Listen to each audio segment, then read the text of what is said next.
Up for the challenge ang journeyman na si Jonico Aaron Jonix Rosales sa kanyang professional basketball career.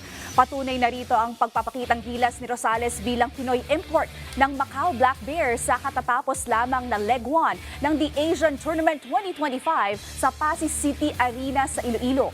Para sa buong detalye, narito ang report ni teammate Daryl Oclares. Momentarily, Rosales with a reverse. Three-pointer from Rosales. Great exit pass. From long distance. Matapos ang ilang taon niyang pagiging journeyman, tila nahanap na ng 5'10" Pinoy cager na si Jonico Jonix Rosales ang kanyang big break para sa kanyang basketball career. Naglaro si Jonix bilang Filipino import ng Macau Black Bears na itinanghal bilang second runner-up sa katatapos na Leg 1 ng The Asian Tournament 2025 sa Pasig, Iloilo.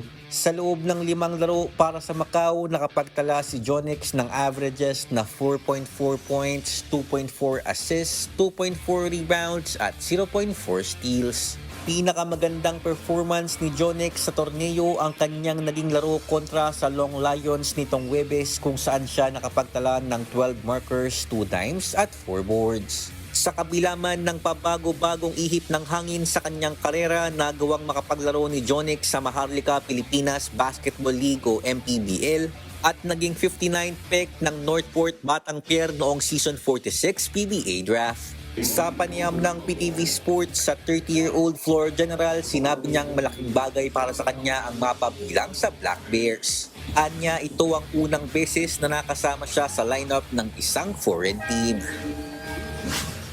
I've been really wanting for an opportunity to break some basketball career. I've been playing for years na here in the Philippines, but like I never got caught a break.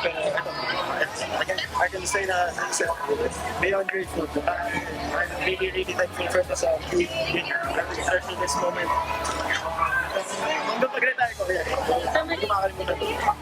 Dagdag pa ni Jonix, babaunin niya ang mga natutunan niya sa The Asian Tournament at target niya na manatili bilang player ng Black Bears. Actually, everything. Like the discipline, yung mga tinuturo ni coach, the way my teammates, ayun niya, sa akin, I wanna stay here. Daryl Oclares para sa Atletang Pilipino, para sa Bagong Pilipinas. Yes! That is their fourth.